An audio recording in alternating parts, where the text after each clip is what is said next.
प्यारे दर्शकों नमस्कार। तारीख आज 23 दिसंबर 2024, दिन सोमवार, हिंदी तिथि पौष माह के कृष्ण पक्ष की अष्टमी तिथि। आइए नजर डालते हैं उत्तराखंड की तमाम बड़ी खबरों पर। उससे पहले यदि आपने अभी तक इस चैनल को सब्सक्राइब नहीं किया है तो अभी सब्सक्राइब करके इस वीडियो को लाइक जरूर करें। और हाँ, वीडियो को पूरा जरूर देखें क्योंकि वीडियो के अंत में हम आज के इतिहास पर भी नजर डालेंगे। तो चलिए शुरू करते हैं। जल जीवन मिशन में धांधली, निगम और पंचायत के जेई के खिलाफ मुकदमा दर्ज। चमोली में जल जीवन मिशन की 88 योजनाओं में गड़बड़ी की जांच शुरू कर दी गई है। सुमला पेयजल योजना में अनियमितताओं के चलते जल निगम और जिला पंचायत के अवर अभियंताओं के खिलाफ प्राथमिकी दर्ज की गई। शिकायतकर्ता गोपाल वनवासी की याचिका पर उच्च न्यायालय ने 8 सप्ताह में जांच रिपोर्ट प्रस्तुत करने के आदेश दिए। सुमला योजना में 4026 मीटर पाइपलाइन के सापेक्ष केवल 2653 मीटर पाइपलाइन धरातल पर पाई गई। न्यायिक मजिस्ट्रेट ने थाना थराली को मुकदमा दर्ज करने का आदेश दिया। अवर अभियंता हेमंत कुमार और कुलदीप नेगी पर भारतीय न्याय संहिता की धारा 316, 308, 300 और 340 के तहत कार्रवाई की गई है। टिहरी में इंटरनेशनल पैराग्लाइडिंग चैंपियनशिप, फ्रांस के थियो डी बिलिक ने मारी बाजी। कोटी कॉलोनी में 4 दिवसीय अंतर्राष्ट्रीय एक्रो पैराग्लाइडिंग और SIV चैंपियनशिप का समापन हुआ। 14 देशों और 75 से अधिक भारतीय प्रतिभागियों ने भाग लिया। फ्रांस के थियो डी बिलिक ने पहला स्थान और 5 लाख का पुरस्कार जीता। SIV प्रतियोगिता में ओम तानाजी टाकवे ने प्रथम स्थान प्राप्त कर 2 लाख रुपए का चेक हासिल किया। जिलाधिकारी मयूर दीक्षित ने इसे टिहरी के एरो स्पोर्ट्स के विकास के लिए महत्वपूर्ण बताया। ये क्षेत्र भविष्य में वाटर और एरो स्पोर्ट्स का हब बन सकता है। शीतकालीन चारधाम यात्रा से लौटे स्वामी अविमुक्तेश्वरानंद, CM धामी ने ली जानकारी। स्वामी अविमुक्तेश्वरानंद ने 15 दिसंबर को हरिद्वार से शीतकालीन यात्रा शुरू की और 22 दिसंबर को समाप्त की। CM पुष्कर सिंह धामी ने स्वामी से फोन पर यात्रा की जानकारी ली और सहयोग के लिए धन्यवाद दिया। स्वामी ने संसद में हंगामे और कार्यवाही बाधित होने पर नाराजगी जताई। उन्होंने सांसदों से जुर्माना वसूलने की बात कही। स्वामी ने कहा कि पारंपरिक यात्राओं को बढ़ावा देने के लिए संयुक्त प्रयास किए जाने चाहिए। देहरादून को CM धामी की सौगात, चार्जिंग स्टेशन और ऑटोमेटेड पार्किंग का शुभारंभ। मुख्यमंत्री पुष्कर सिंह धामी ने 190 करोड़ रुपए की 74 योजनाओं का लोकार्पण और शिलान्यास किया। देहरादून में 4 इलेक्ट्रिक व्हीकल चार्जिंग स्टेशन और 11 करोड़ की लागत से बनने वाली 2 ऑटोमेटेड पार्किंग की शुरुआत की गई। DM कार्यालय में पत्र प्रबंधन डेस्क का उद्घाटन हुआ। CM धामी ने कहा कि देहरादून को क्लीन और ग्रीन सिटी बनाने के लिए ये योजनाएं अहम हैं। पीपल कोटी सांस्कृतिक मेले में पहुंचे धन सिंह रावत, कई योजनाओं का लोकार्पण और शिलान्यास। शिक्षा मंत्री धन सिंह रावत ने पीपल कोटी मेले में 9.57 करोड़ की योजनाओं का लोकार्पण और 2.58 करोड़ की योजनाओं का शिलान्यास किया।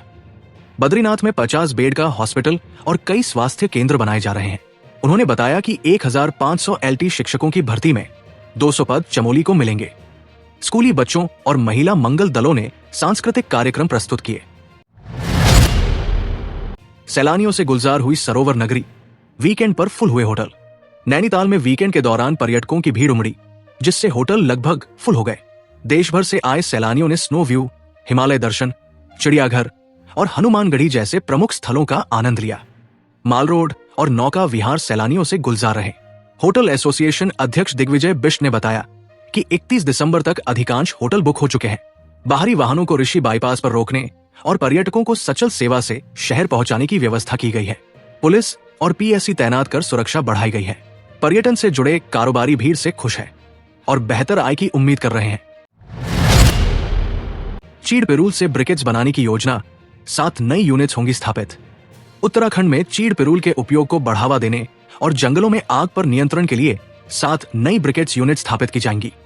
अल्मोड़ा, चंपावत, पौड़ी और नरेंद्र नगर में ये यूनिट्स लगाई जाएंगी। पहले से कार्यरत 5 यूनिट्स के साथ 2025 तक इस योजना को पूरा करने का लक्ष्य रखा गया है। वन विभाग ने 38,000 क्विंटल पिरूल एकत्र कर 1 करोड़ रुपए का भुगतान किया है। 5 वर्षीय कार्य योजना भारत सरकार को भेजी गई है। इससे न केवल पर्यावरण संरक्षण होगा बल्कि स्थानीय लोगों को रोजगार भी मिलेगा। नगर निकाय चुनाव की तैयारी तेज, इस हफ्ते अधिसूचना जारी होने की संभावना। उत्तराखंड में नगर निकाय चुनाव को लेकर तैयारियां तेज हो गई है। 100 नगर निकायों से जुड़ी आपत्तियों का निपटारा किया गया है। अंतिम रिपोर्ट शासन को भेज दी गई है और इस हफ्ते चुनाव की अधिसूचना जारी होने की उम्मीद है। भाजपा ने प्रत्याशियों के चयन के लिए पर्यवेक्षकों को लगाया है, जिन्होंने नामों के पैनल तैयार किए हैं। दिसंबर के 25 से 26 को इन पैनलों पर मंथन होगा। प्रत्याशियों के चयन के लिए सर्वे भी कराया गया है। चुनावी प्रक्रिया शुरू होने के साथ सभी दलों में प्रत्याशियों की घोषणा को लेकर गतिविधियां तेज हो गई है। फर्जी आयुष्मान कार्ड पर सख्ती, धामी सरकार करेगी बड़ा फैसला। उत्तराखंड के मुख्यमंत्री पुष्कर सिंह धामी ने फर्जी आयुष्मान कार्ड के मामलों पर सख्ती के निर्देश दिए हैं। राज्य के सरकारी अस्पतालों पर बाहरी मरीजों का दबाव बढ़ने से स्वास्थ्य सेवाएं प्रभावित हो रही है। जांच के आदेश दिए गए हैं ताकि ये पता लगाया जा सके कि किसकी मिलीभगत से फर्जी कार्ड बनाए गए। सरकार इन मामलों पर सख्त कदम उठाते हुए दोषियों पर कार्रवाई करेगी। साथ ही सरकारी अस्पतालों की सेवाओं को सुदृढ़ कर राज्यवासियों को प्राथमिकता देने की योजना बनाई जा रही है।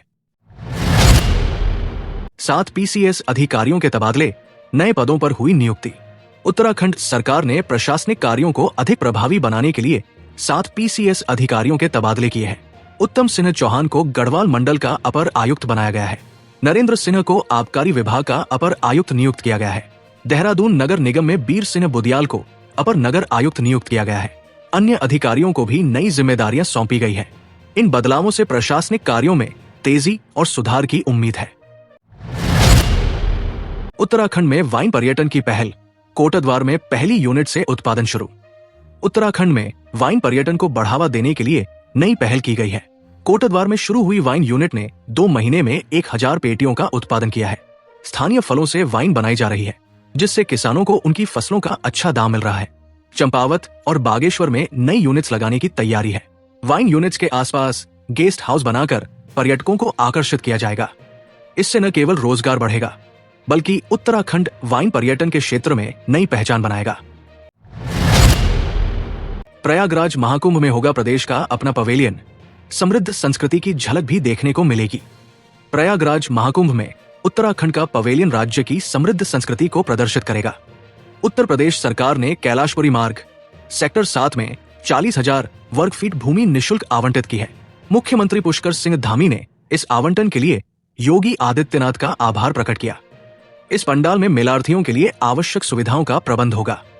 उत्तराखंड से आने वाले साधु संतों और आम लोगों की सहूलियत का ध्यान रखते हुए परिवहन की व्यवस्था की जाएगी।